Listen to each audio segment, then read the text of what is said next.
क्या कभी आपने सोचा है कि अगर एक ही इंसान पूरे प्रोजेक्ट का हर काम अकेले करने लगे तो क्या होगा?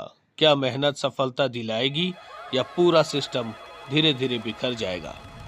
इसी समस्या का समाधान खोजा महान मैनेजमेंट विचारक हेनरी फ्योल ने। उन्होंने बताया कि सफलता केवल अधिक मेहनत करने से नहीं, बल्कि काम को सही तरीके से बांटने से मिलती है। यही है उनका पहला और सबसे important principle, division of work. चलिए शुरू करते हैं हॉलिस्टिक असाइनमेंट से। ये काम करने का एक पुराना तरीका था जहां एक ही इंसान कोशिश करता था पूरे प्रोजेक्ट का हर काम संभालने की। जब किसी व्यक्ति का ध्यान बहुत सारे अलग अलग कामों में एक साथ बांट दिया जाता है तो दिमाग पर ज्यादा प्रेशर पड़ता है, गलतियां बढ़ने लगती हैं और पूरा प्रोजेक्ट धीरे धीरे रुकने लगता है। सिर्फ ज्यादा घंटे काम करने से या ज्यादा मेहनत करने से ये प्रॉब्लम सॉल्व नहीं होती। हर इंसान की एक प्रैक्टिकल लिमिट होती है। कितना भी टैलेंटेड व्यक्ति हो, अगर स्ट्रक्चर ना हो तो सिस्टम आखिर में कियोस में बदल जाता है। इसी प्रॉब्लम को देखकर हेनरी फ्योल ने मैनेजमेंट को ज्यादा ऑर्गेनाइज बनाने का सोचा। उन्होंने एक स्ट्रॉन्ग फाउंडेशन दिया जिसे कहा गया डिवीजन ऑफ वर्क। फ्योल का मानना था कि अगर आउटपुट बढ़ाना है तो हर एक एम्प्लॉय का काम थोड़ा स्पेसिफिक होना चाहिए। काम को सही तरीके से बांटने पर ऑर्गेनाइजेशन बेहतर परफॉर्मेंस करती है। रैंडम एफर्ट्स की जगह एक प्रॉपर सिस्टम बन जाता है। यहाँ दिख रहा है कि कैसे एक बड़े काम को अलग अलग पार्ट्स में बांटा जाता है। फुल प्रिंसिपल का पहला स्टेप है टास्क फ्रेगमेंटेशन। पूरे वर्कलोड को छोटे और स्पेसिफिक पार्ट्स में तोड़ना।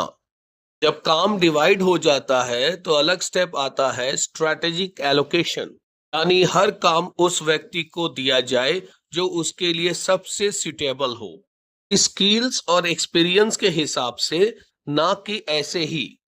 इस फैक्ट्री में आप देख सकते हैं कि हर वर्कर एक ही स्पेसिफिक काम कर रहा है।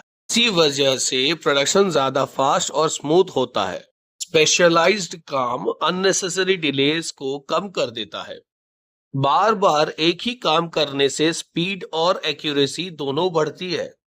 फेयोल का मानना था कि ये प्रिंसिपल सिर्फ फिजिकल या मैनुअल वर्क तक ही सीमित नहीं है, बड़ी कंपनियों और ऑफिसों में भी उतना ही इम्पोर्टेंट है। इसलिए ऑर्गेनाइजेशंस अलग अलग डिपार्टमेंट्स जैसे परचेज, सेल्स, मार्केटिंग और फाइनेंस बनाती हैं।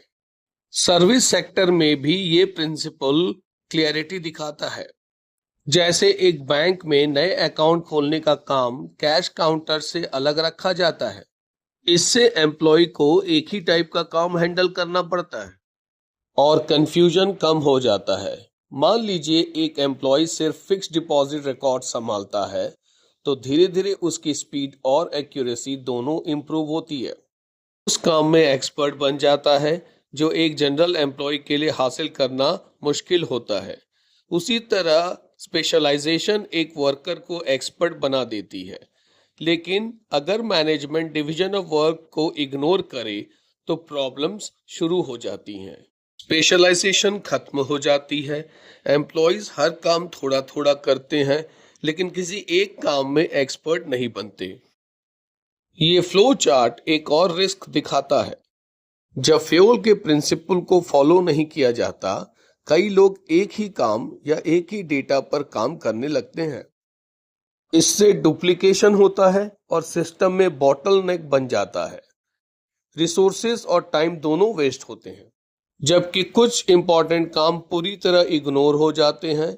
ऐसे में ऑर्गेनाइजेशन की ग्रोथ स्लो हो जाती है और प्रॉफिट भी कम होने लगता है। इसलिए फ्योल का पहला प्रिंसिपल रिसोर्स वेस्टेज को रोकने में मदद करता है। इसका मेन ऑब्जेक्टिव है कि ह्यूमन और फाइनेंशियल रिसोर्सेज का मैक्सिमम और सही तरीके से इस्तेमाल हो।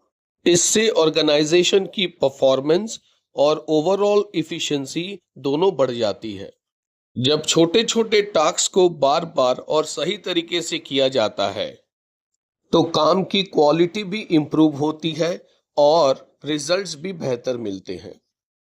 इसलिए सक्सेसफुल ऑर्गेनाइजेशन ज्यादा मेहनत से नहीं बल्कि काम को सही तरीके से डिवाइड करके आगे बढ़ती हैं।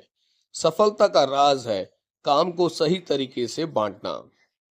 याद रखिए, सफलता केवल कड़ी मेहनत करने से नहीं, बल्कि सही व्यक्ति को सही काम सौंपने में छिपी होती है।